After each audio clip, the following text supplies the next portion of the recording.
sommes encore au rendez-vous ce vendredi 12 novembre 2021 avec nos amis débatteurs Gaspard Diamossi, bonsoir. Bonsoir, Chamdine Badao. Achille Oussou, bonsoir. Bonsoir, Chamdine Badao. Qu'est-ce que ça commence mal là.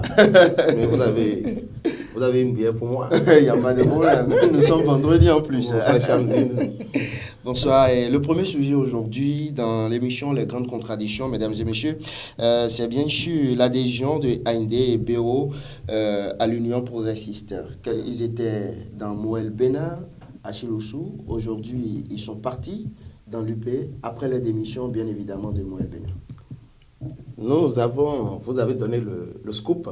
C'est Kéri TV qui nous a permis d'avoir l'actualité et nous sommes en train de la suivre de très près. Jusque-là, les deux personnalités politiques n'ont pas encore démenti la chose. Ça veut dire que le scoop peut être confirmé. Donc, considérez que c'est confirmé, puisque les images existent désormais. Voilà. Donc, je crois que ça n'étonne pas de voir que BO Cephise Akia et Edmond ont déposé leur valise dans l'une des deux grandes formations politiques de notre pays, parce que, qu'on le veuille ou non, ils sont des acteurs politiques à part entière. On ne peut pas le leur reprocher. C'est leur droit de choisir une destination, et surtout leur jeunesse relative, j'allais dire, leur permet également de ne pas se laisser brûler les bras. Il faut qu'ils cherchent à s'envoler. Au niveau de Moël Bénin, vous l'avez rappelé tout à l'heure, ils ont démissionné à cause donc, des petits problèmes qu'il y a eu à l'intérieur du parti, entre responsables. Et seulement aujourd'hui, ce qu'on peut se demander, est-ce qu'ils ont eu les garanties nécessaires avant donc de déposer leur valise à l'Union progressiste? Je crois peut-être que les deux personnalités vont sortir pour nous permettre donc de comprendre davantage le choix. Ils étaient annoncés au Bloc républicain avant. Ah, je crois qu'ils n'étaient pas seulement annoncés. On peut même dire que BO Cephise Akia, je ne sais pas si c'était un ballon d'essai, on lui faisait la cour, mais j'ai lu dans certains documents du Parti Bloc républicain qu'il était désigné pour être membre de certaines commissions d'installation des cellules, des structures. Dans quelle localité de base. Dans quelle localité? Je crois que nous allons réserver ce pan de l'actualité pour que lorsque nous serons avec l'intéressé lui-même, il puisse le dire de visu. Mais désormais, il est membre de l'Union progressiste. Bon, en tout cas, les dernières nouvelles l'annoncent à l'Union progressiste. Vous avez dit que les images existent, ça veut dire qu'il y a une confirmation de l'actualité. Mais il faut quand même que les connaissant leur activisme politique, que les deux personnalités viennent au devant de la scène pour expliquer à l'opinion publique nationale et internationale le choix qu'ils ont opéré entre les deux blocs finalement. Gaspard Diamossi, en vous connaissant bien, vous êtes Edmond Indé et BO Akia sont vos amis depuis l'université. Aujourd'hui, ils sont à l'Union progressiste. Oui, c'est vrai que je connais les deux personnalités, mais je voudrais ici affirmer d'ores et déjà que cela n'influence en rien les opinions que je vais émettre sur la question.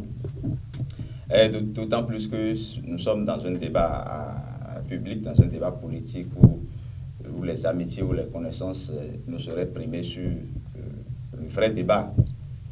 Cela étant, je voudrais d'entrée de jeu préciser, parce que quand j'entends par exemple que certains, ou bien que l'un d'entre eux a flirté plus ou moins avec le Bloc républicain, moi j'ai entendu dire que ces démissionnaires-là voulaient créer leur parti. Je l'ai entendu. Ça veut dire que quand ils avaient démissionné de Moël Bénin, il y a eu plusieurs démarches. Peut-être que les gens du Bloc républicain se sont rapprochés d'eux pour qu'ils adhèrent au Bloc républicain. peut-être qu'ils ont effectué des démarches à l'endroit du bloc républicain et que ça n'a pas été concluant. Peut-être qu'ils sont allés vers l'UDBN, peut-être qu'ils sont allés vers d'autres formations politiques, je n'en sais rien. Ce que nous savons aujourd'hui, c'est qu'ils ont finalement choisi comme destination l'Union progressiste. Ce qui suppose certainement qu'après avoir fait les observations, après avoir pris les contacts, ils ont peut-être estimé que c'est la formation politique qui leur offre le plus de possibilités de s'épanouir comme ils le souhaitent. C'est peut-être ce qui a expliqué leur choix vis-à-vis de cette formation politique. On ne peut pas leur en vouloir pour cela parce qu'ils sont des citoyens libres de s'engager avec la formation politique de leur choix. Mais quand vous annoncez le sujet, que vous me citez ses fils Béo Aguiar et Edmond Aïndé, j'ai comme l'impression qu'on minimise la portée de l'événement. Parce qu'il ne s'agit pas seulement de 2 adhésions, il s'agit de plus d'une dizaine de personnes anciennement membres de Moël Bénin qui ont choisi aujourd'hui de quitter Moël Bénin, de tourner le dos à Moël Bénin et de rejoindre l'Union progressiste. Donc au-delà, c'est vrai que les 2 que nous citons sont des têtes de pont. Il y a aussi le professeur Baguidi. Voilà, il y a beaucoup de personnalités qui ont donc je peux dire que c'est un séisme dans l'univers politique national, notamment, et je dirais que c'est une tendance à vider quelque peu Moël Bénin de sa substance, parce que ce que vous citez, un professeur d'université, un chargé de mission d'un préfet, un directeur d'une des structures de la place, et j'en passe, quand vous prenez cela et que vous observez que ce ne sont pas quand même des novices en politique, et que c'est des gens qui ont fait un parcours depuis l'université en militant dans différentes associations, en faisant plusieurs formations politiques, des gens qui ont une certaine assise, quoi qu'on dise, quand ceux-là décident de quitter une formation, de tourner dos à une formation politique, je pense que c'est un événement d'envergure. Et quand ils choisissent d'aller vers le parti qui est aujourd'hui supposé, ou le plus grand parti politique du Bénin, au vu des résultats des élections que nous avons connues, je crois qu'ils donnent également beaucoup d'aplomb à la nouvelle formation politique auxquels ils ont adhéré. Je dis que c'est leur libre choix. C'est des gens qui ont une certaine carrure, qui ont une certaine expérience, et je leur souhaite bon vent dans la nouvelle aventure qu'ils ont choisi de commencer. Oui, merci Gaspard Diamansi. Achille Oussou, monsieur Gaspard Diamansi vient de le dire à l'instant. Est-ce qu'on peut dire que le sommeil de Dia Kayadji est troublé? Ah ben, c'est normal. Mais parce qu'ils ne sont plus... On ne peut pas se le cacher. Je crois que la démission d'une dizaine de têtes pensantes, Gaspard l'a rappelé tout à l'heure, de la substance même du parti Moël Bénin, serait certainement un coup dur pour la formation. Nous attendons de voir ce que Moël Bénin va peser désormais sur l'échiquier politique national. Ce qui est sûr, les élections à venir vont permettre de savoir si Moël Bénin peut encore justifier d'une existence légitime ou légale. Bon, enfin, légitime, j'allais dire, parce que légal, elle existe encore. Donc, nous pensons que les 2 personnalités ont fait leur choix et nous respectons leur choix. Et seulement qu'il y a une inquiétude. L'inquiétude, c'est se demander déjà qu'on sait que le parti Union progressiste a déjà installé ses structures officielles. Comment on va maintenant les gérer? Est-ce qu'ils ne vont pas là-bas pour faire la queue? Est-ce qu'ils ne vont pas pour tenir le bout, la queue donc, du rang de l'autre côté? C'est pourquoi je demandais tout à l'heure, s'ils ont toutes les garanties avant de déposer leur cavalier, il ne faudrait pas que quelques semaines ou quelques mois après, lorsque surtout il va s'agir des positionnements pour les prochaines élections, qu'on les dribble encore, comme ce que vous avez vécu dans leur ancienne formation politique. Gaspard Diamansi, est-ce qu'on peut dire, Dia Kayadji, par exemple, est-ce que c'est choquant? Bon, en fait, les interactions démissionnaires, il y a un moment. Donc j'imagine que le parti, à travers ses responsables, se sont donné les moyens de les remplacer. Et j'espère également que c'est des remplacements. Bon, j'espère pour le parti, parce que moi je n'ai pas. J'espère pour le parti que c'est des remplacements qualitatifs qui font le poids de ceux qui sont partis. Parce qu'on parle quand même d'un des vice-présidents qui est parti, on parle quand même du secrétaire général, la deuxième personnalité dans le parti qui est parti, et pas des moindres. Donc, pour un parti naissant ou qui est né il n'y a pas longtemps, je pense que ces départs-là, forcément, oui, c'est comme un séisme au niveau de la formation politique. Espérons que cette formation politique puisse avoir les ressources de pouvoir les remplacer comme cela se doit. Maintenant, quant aux intéressés et quant à leur choix d'aller vers l'Union progressiste, quant à la question de savoir s'ils ne feront pas la queue, vous savez, nous sommes en politique. Et en politique, il n'y a pas de passe-droit. J'imagine qu'ils ont également analysé tous les contours avant de faire cette option d'aller à l'Union progressiste. Et comme je sais que c'est des combattants, comme je sais que c'est des battants, comme je sais que ce n'est pas des novices en politique, ils se feront certainement à leur place. Non pas que les gens vont leur laisser, ils vont batailler dur, ils vont prouver sur le terrain ce dont ils sont capables. Et j'imagine qu'ils ont la possibilité de le faire, de gagner leur position. Quand je prends le cas d'Edmond Ayindé, et que je peux dire que je connais plus ou moins, et vous savez, lors des dernières consultations, notamment lors des élections communales, si je ne me trompe, il y a eu une forme d'entente entre l'Union progressiste et le parti Mouel Bénin pour conduire ces élections-là. Et justement, au niveau, quand vous prenez Louémé Plateau, je crois que c'est Edmond Ayindé qui était le représentant de sa formation politique dans les différentes commissions mises en place avec l'UP. Donc j'imagine que si on prend son cas, il n'est pas en territoire inconnu. Et je sais aussi qu'il a beaucoup d'amis au niveau de l'Union progressiste. Et peut-être que c'est l'un de ses premiers choix qu'il avait à faire, mais qu'il a peut-être choisi dans un premier temps. Cet ami, non, je dis qu'il a des amis. Je n'ai pas dit qu'il a un ami. Personnalité. Il a au titre de personnalité et autres, je sais qu'il a des amis. Il faut nous donner des exemples. Et j'imagine qu'il ne va pas en territoire inconnu et qu'il essaiera de par son dynamisme. Et quand vous le prenez, en plus, et institutionnellement, il n'est pas n'importe qui. C'est quand même l'un des chargés de mission de la préfecture de Louémé Plateau. Donc, je crois qu'il a la carrure et l'envergure nécessaire pour se faire une place au niveau de l'Union progressiste. Ne serait-ce qu'au niveau des départements. Certains disent que c'est grâce à Augustin Envebla que les deux ont adhéré à l'Union progressiste. Est-ce que Augustin a vraiment joué un rôle à travers ce choix? Moi, je ne suis pas dans le secret des différentes discussions qui les ont amenés à adhérer à l'Union progressiste. Maintenant, si c'est le président Augustin Envebla qui a aidé au recrutement de cette dizaine de personnes ou de ces deux têtes de pont et des autres, disons qu'il a fait œuvre utile pour l'Union progressiste parce que ceux-là, ce qui est sûr, ils apporteront du sang neuf à la formation politique que dirige Bruno Ramousso. Merci beaucoup. Nous allons passer tout de suite au deuxième sujet. Retour au Bénin des trésors royaux. Achiloussou.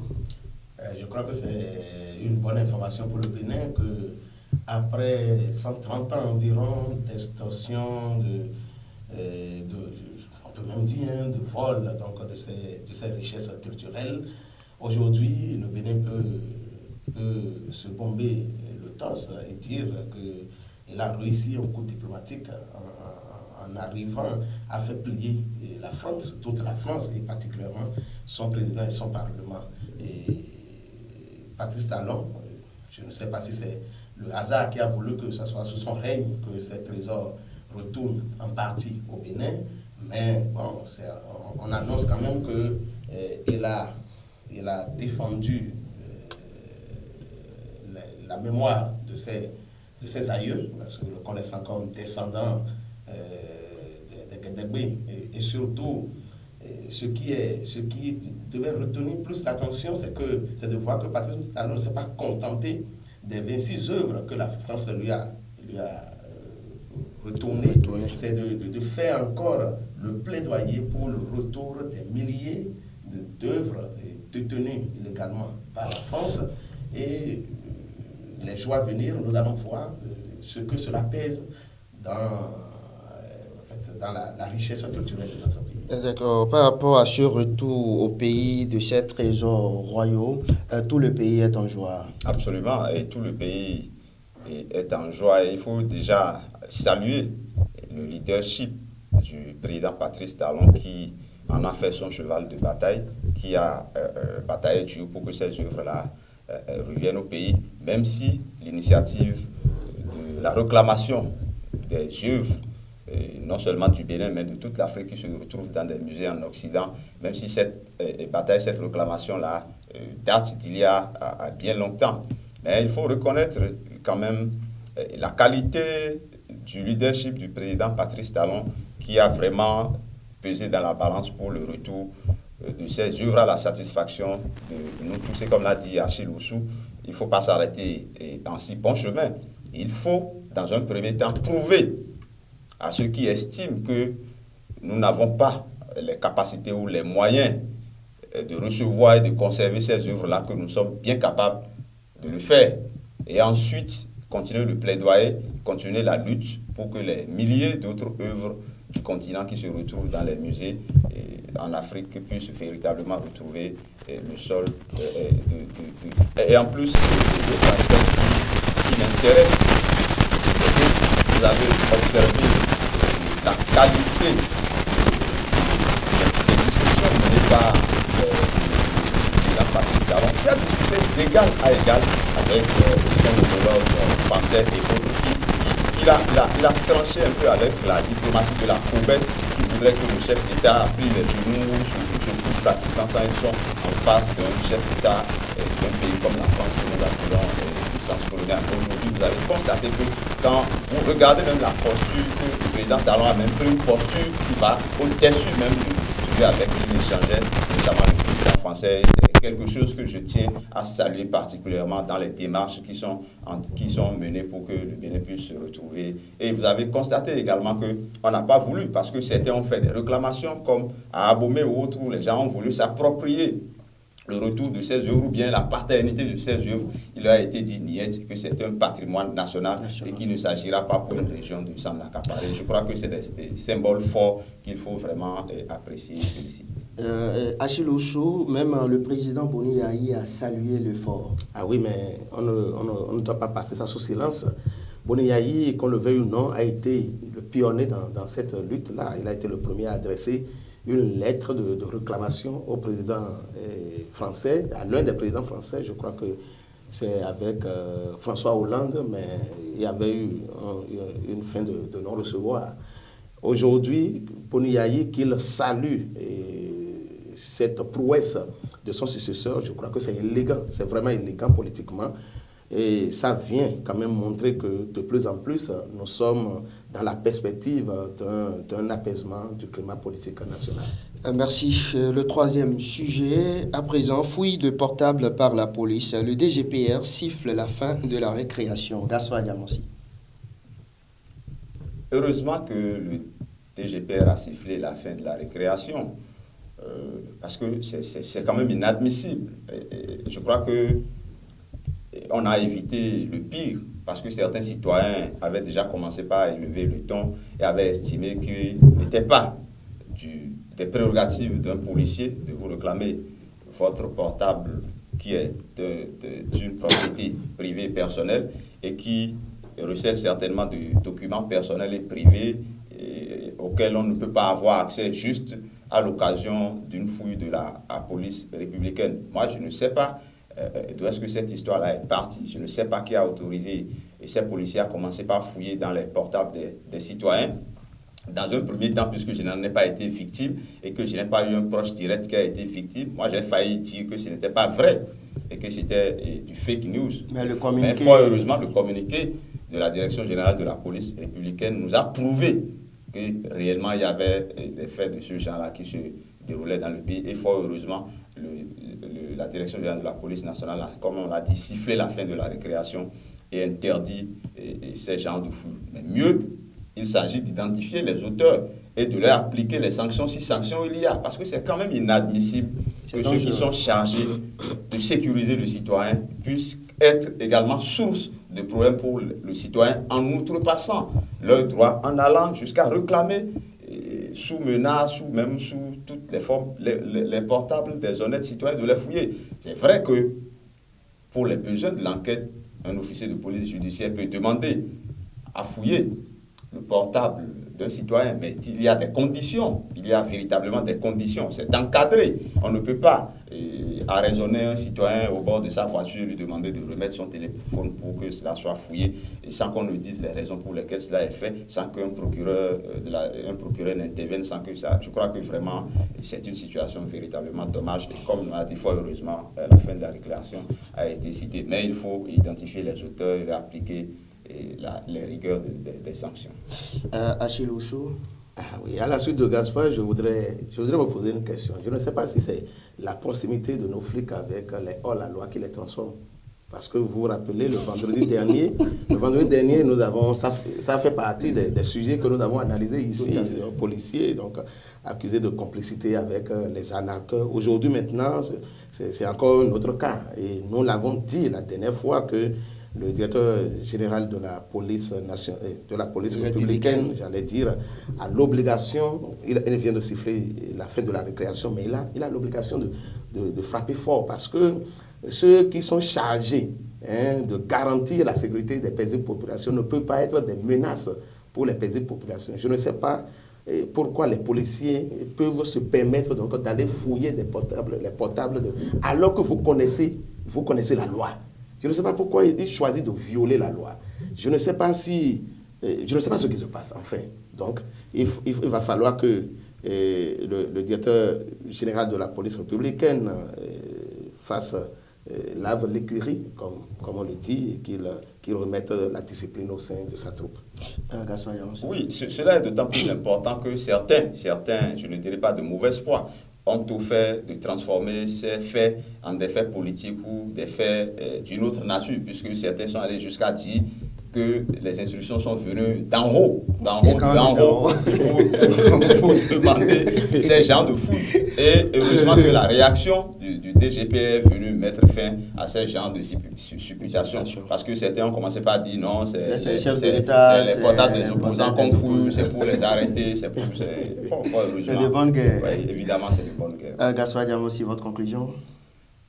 Ma conclusion, c'est qu'on n'a pas abordé le sujet, mais je voudrais quand même tirer un coup de chapeau aux écureuils qui ont gagné 2-0 et qui nous permettent de garder un petit espoir de disputer les barrages, évidemment face à une équipe plus jupée si nous faisons un bon résultat face à la RDC. Et tirer également un coup de chapeau à celui que nous avons vilipendé parce qu'il a commis une faute, mais il s'est rattrapé avec le public en mettant non seulement le premier but, mais en étant l'auteur de la passe qui a amené également le second but. Donc il s'est fait pardonner.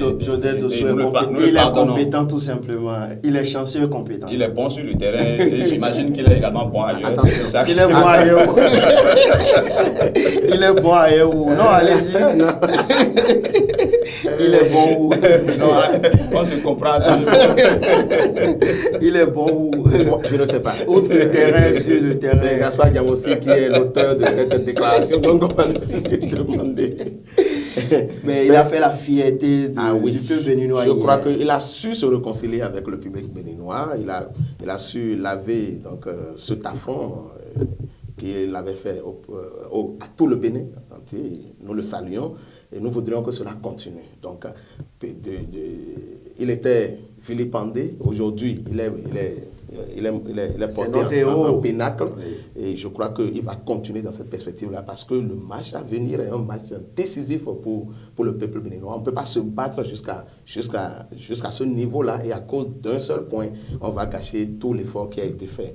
Et nous n'avons pas vu le temps passer, c'est allé très vite. Oui, c'est allé très vite. Donc nous voudrions remercier toujours les amis les grandes contradictions en particulier et les amis de Guéry TV en général pour la confiance renouvelée. Et nous croyons que le week-end prochain, le vendredi prochain, nous serons encore ensemble pour une autre analyse. Absolument, on prend rendez-vous pour le vendredi prochain. C'est en prenant ce rendez-vous-là que nous faisons tout, malgré tout, pour être ici. Merci à vous, Gaspard Diamo, Achille Oussou. Merci à Alphonse Boton, Kabiru Adiadi, les réalisateurs de cette émission. On remercie également au niveau de la rédaction Ida Sabo. Retenez tout simplement que cette édition a été préparée par l'ensemble de la rédaction. Merci à vous et à vendredi prochain.